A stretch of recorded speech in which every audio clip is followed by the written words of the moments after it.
Hello everyone, welcome back to the channel, Hillcreek Outdoors. Hope you all have been enjoying the videos we've been posting here recently. We have quite a few more videos that we're going to keep posting and trying to get you some more information as the time goes on and different things per the season, I guess you could say. So for today's video, what we really want to do is try to focus on what we're doing to prepare ourselves and our equipment for the season to come up here. So the first thing that I always do, and we always do here at Hillcreek Outdoors, is we like to go over our equipment to make sure it's all in good working order, making sure it's properly set up, there's no issues, and getting it ready for the season. But before I go on, I just want to welcome you all back to the channel once again. Make sure you're hitting that like button and subscribe button. We really appreciate you coming back here, and make sure you give us some comments and feedback. That way we can better suit you all to give you the best information possible. But what we're trying to do here is each and every year you want to be the most proficient and accurate person that you possibly can be. And the way you do that is by practice, practice, practice. It's never too early to pick up your bow, pick up your equipment, and get out there and use it. It's August right now, and the season's going to come up quick. So you need to make sure you're shooting your bow and making sure that all your items are in working order and ready for the season. We want to be ethical out in the woods. We want to be efficient out in the woods. That way we never have any issues. So first thing we're going to do is I'm going to remove the arrows here. I do have 4 arrows in the quiver. It holds 6 arrows. I'll have to put some arrows in it later, but for these video purposes, we're going to work on these 6 arrows and review those. We're going to put that off to the side here for a minute. The bow that I use is a Matthews. I've had this for quite some time. It's a Z7 Extreme, and it has done amazing jobs for us, or for me out here in the woods. I can't say anything bad about it, and it's just been a very effective bow. So we're going to look at the arrows first. So I'm going to put the bow off to the side real quick. When reviewing your arrows here, I always number my arrows. So I'll show you here. I got a couple field points on right now because obviously we're trying to practice and we're getting into the rhythm here. I number my fletchings 1 through however many arrows I have. That way I know which is my number 1 arrow and which is my number 6 arrow. And the way I determine this is by shooting. Not every arrow flies exactly the same. So that's where you have to practice and get used to each arrow and see how it flies, the grouping that it contains. So I like to number just with a little black Sharpie. I'll number it 1 on each green tip there on the fletching, 1 through however many arrows I have. Next thing we're going to cover here is I use 100 grain field tips and 100 grain broadheads. I really enjoy using the Rage broadheads, 2 blades, the expandables. I've never had any issues with these not opening, and when they do hit, they penetrate really well. They always go through the deer. I've only had it maybe 1 time where it didn't go through the deer. But it still penetrated enough and open to where we got the job done. But these open, what you're wanting to do on these double blades is you're gonna wanna take a look. There's a little O-ring around here. You just wanna make sure it's not cracked and it's holding properly, and there's no rust, nothing out of the abnormal with your broadheads. So I'm gonna go ahead and put these 3 broadheads off to the side because I've already removed them from the arrows because I've put field tips on them. Like I said, I use 100 grain field tips to match the same grain as the broadheads there. So what you're gonna do is you're gonna take your fingers and you're just gonna run them across your arrow, making sure there's no cracks, crevices, just inspecting the arrows, making sure they're in great working order, each and every one of them. I also like to use on my arrows Luminoc. You can get green, red, you can all get different types of colors. I personally enjoy the red because when it gets dim, for some reason I can just see that better than green or the other colors. So I highly suggest you get a set of Nocks and put them on there, and it'll help you in the long run.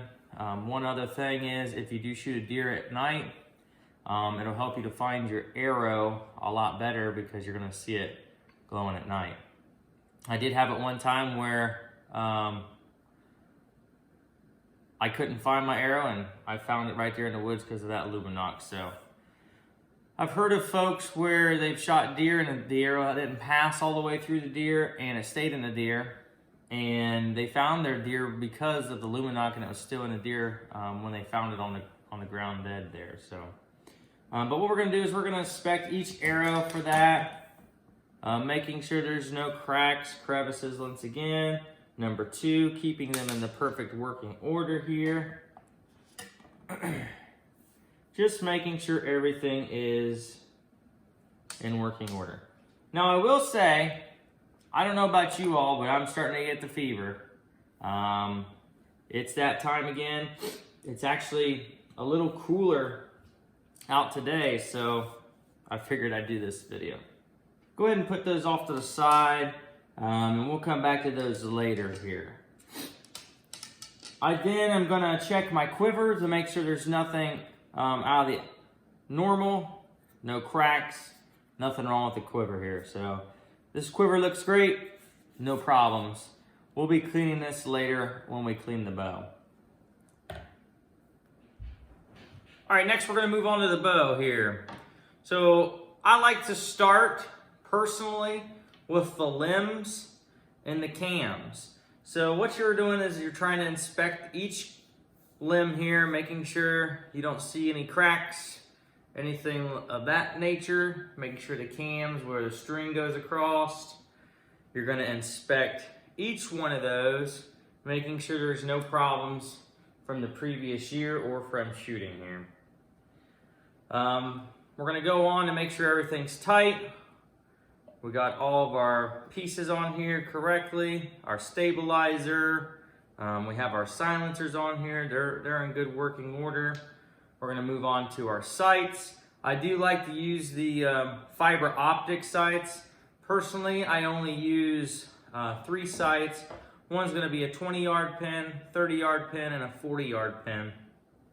I personally don't ever shoot over 30 yards in the woods, but I have the pin that way for my confidence sake, because when I shoot my bow, I like to expand and expand and expand, and I'll go out to shoot up to 50, 60, sometimes 65 yards, because if you can shoot at 60 to 65 yards accurately, consistently, then when you come back down to that 30, 20, you're gonna really feel confident in your ability. So my most ideal shot in the woods is a 20 to 25 yard shot. I mean, that is just perfect. So I do like to use these fiber optic once again because they do draw in the light, especially when it gets in the low, early mornings and there in the evening.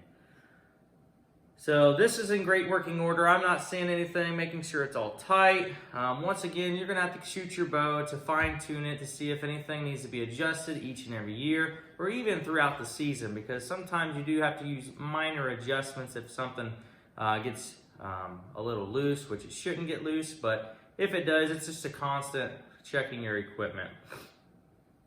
Moving on here to the rest, I do notice the rest I do like to wrap my rest with a felt, and then I use dental tape to keep that felt on, because with the cold, wet, humid, out in the woods, sometimes that felt likes to peel up. So I do like to use a little dental tape around that to kind of lock it in, making sure that nothing's fraying up, and every time you're drawing your bow back, it's extremely quiet.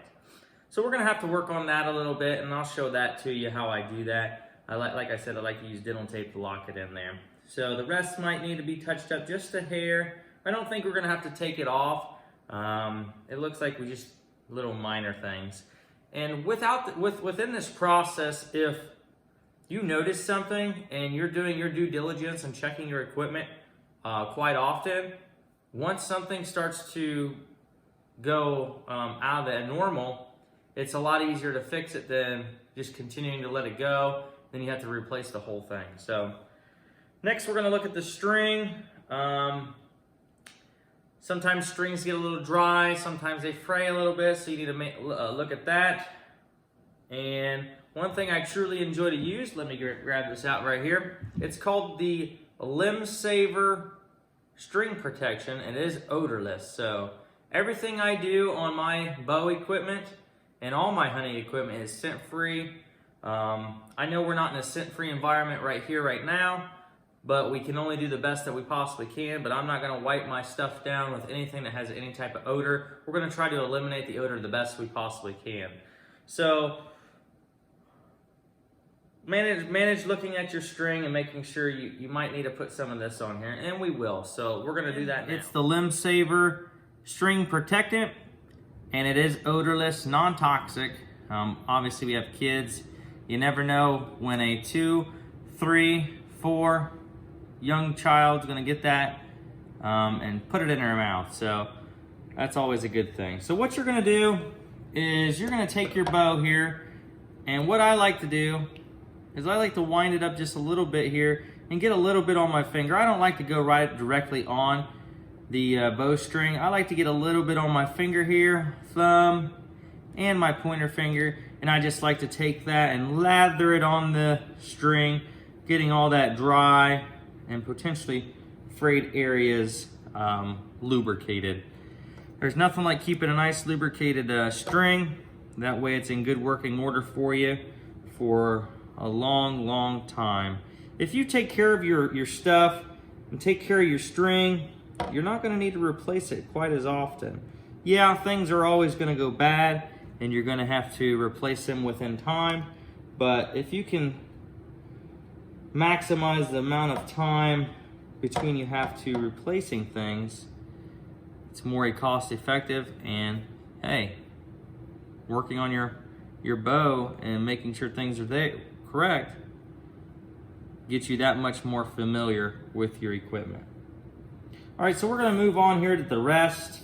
I'll turn this around here. I think personally, all we're gonna need to do is, you can kind of see it starting to fray up a little here.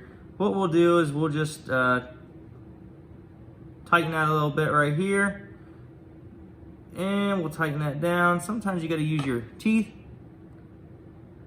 I use my teeth. If you don't want to use your teeth, use a set of little snips. Once I got that tightened down, I'm just going to go ahead and take a lighter here, and I'm going to burn it down to make a nice little ball there to where it doesn't loosen up. And we'll check this side here.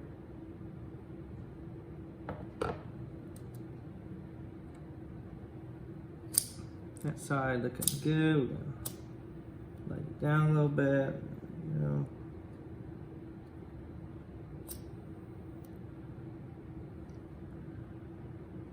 Pull this one tight. So while you're doing this, it can be tedious, but I'm gonna tell you what, there's nothing like having a nice quiet bow in the woods. Because when you draw back on that big boy that walks by, the last thing you want is a little squeaky noise to ruin your entire sit. All right, everyone, I just wanted to get you kind of a closer view here of what I'm referring to, how I kind of put the felt on here. Let me go ahead and pick this up here to where we can see it. So you can see how I put the felt around, and then I take that dental floss and tighten it up, wrapping it down and then burning those edges to where we don't have to worry about them fraying up. Okay, everything else looks in good working order. So I will show you this. I've had this bow for probably, I'd say 6 or 7, well 7 years, 6 years probably, and there's the deer, the bucks that I've shot with this bow. I like to use I know it's a bone collector, but that's just kind of what I've found. And every single time I kill a buck, I put it on my bow like that. So this is how they come. They come in pre-packaged things. There's the little ones. You can cut them off. They come with doe ones. I've never got into putting doe ones on there because, I mean, I enjoy deer hunting and getting meat, but I'm not gonna put all the doe ones on there. But that's one good way to keep track of all the deer, because when you get later in life, if you've been hunting for a long time, you can look back and you can say, hey, this is the amount of deer I've killed with this firearm or this bow. I also put them on my firearms as well, right there on the stock. So they just stick on there, and they're not gonna hurt it. So that's what I do. Another way to keep track of your great memories. Alrighty, everyone, now that we've got all of our stuff inspected, fixed our rest, made sure everything was tight, lubricated our string, we're gonna check everybody has their own methods of what kind of releases they want. Just take a look at your rest, make sure there's nothing going on with it that's out of the normal, making sure it's operating and working proper order. This one's a little loud when you pop that down, but in the woods it's not loud because obviously you're not hitting it. So make sure all your stuff's in good working order. Next thing we're gonna do is we're gonna clean the bow. Now, how I enjoy to clean the bow, like I said, everything I do is to the best of my ability to be scent free. I like to clean inside here just because I'm a little more of a particular on things. It's not dirty and it's not bothering anybody. So if this is how you would like to operate, which this is perfectly fine, then by all means. But personally, I like to go each year before the start of the year and clean my items. So what I like to do personally is I like to take field wipes, scent-free field wipes. I take them out and I'm gonna wipe it down. So I'm gonna do that now. So hang tight and I hope you enjoy.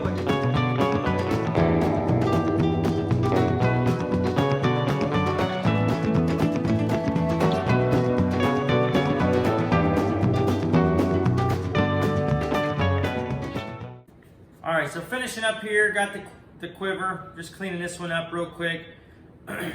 While you're doing this, you can also be inspecting everything as well. You can kind of do two steps in one.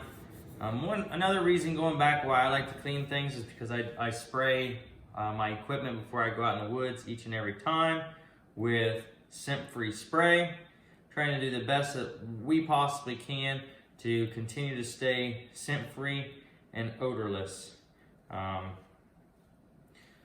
it kind of leaves a little white residue on your equipment, which probably is not going to hurt, but I personally don't like it. So now we got in all the cracks and crevices. We're going to go to putting everything back together, and we're going to go out and we're going to shoot some arrows, because remember, practice makes perfect. So hope you enjoyed this part here where we're cleaning it. Hope you learned something that can help you out in the field to make your hunt more successful. So we're gonna get all this put together. We're gonna go out here and we're gonna shoot a couple rounds and see you out there.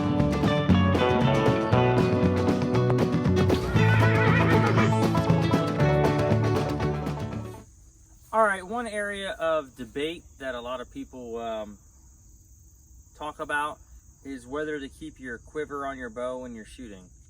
I don't think there's a right or wrong. Some people think that the less movement you have to do once you get in the woods is the better, which I also agree with, but I don't think it's very difficult to take your quiver off.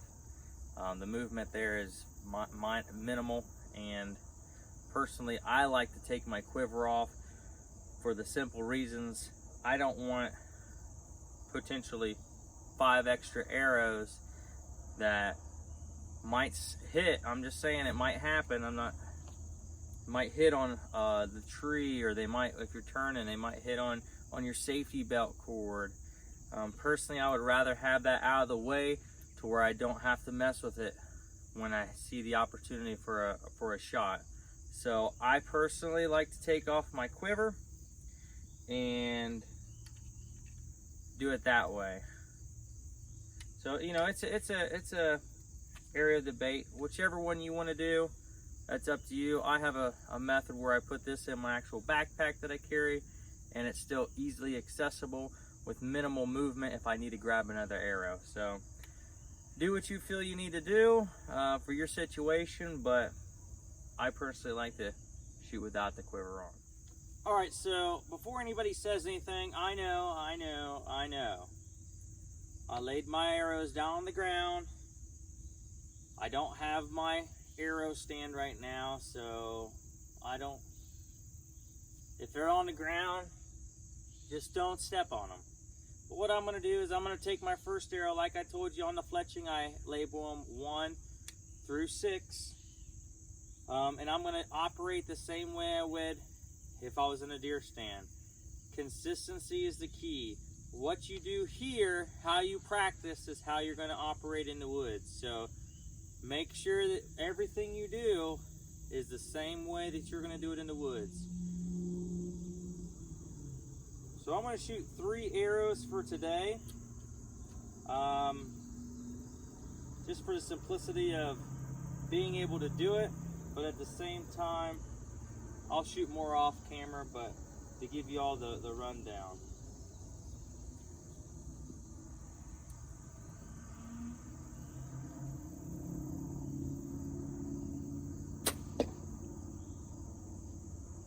I like to hold that nice and steady until I hear it hit the target. So now I'm gonna go to my number 2 arrow. Once again, doing everything the same way I would in the woods, nice and easy.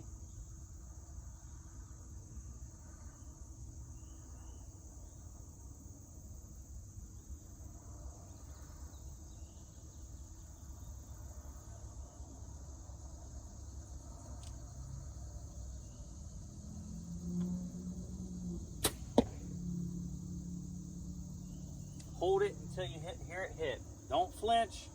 Don't do any of that movement. Don't try to pull your head to look, see where your arrow went. Be confident in your abilities. Be confident in what you've done with your equipment. Be confident with your preparation, and you're going to make a successful hunt this season.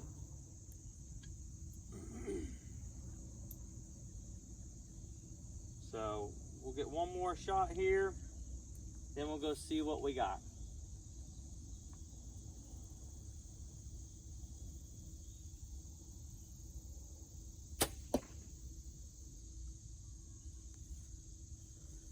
I am shooting at 25 yards. Like I said, today's just a video purpose, but I am shooting at 25 yards just so you guys can see the fundamentals and kind of how I do it. Like I said, I expand out to 60, 65 yards. That's for personal preference. That way when I come back down, you're more confident in your abilities. So we're gonna wrap it up here.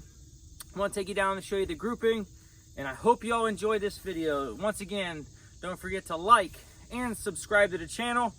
Appreciate you coming back one more time for an opportunity to watch us here at Hillcreek Outdoors. We are out. As you can see, the Nocks are lighted up. And at 25 yards of grouping, we had one fly off. That's why that's my number 3. Number 1, number 2, 1 inch, half-inch spacing. Exactly what we want. So remember, keep practicing, working hard, doing the fundamentals, doing your part, and you will have a successful hunt this season.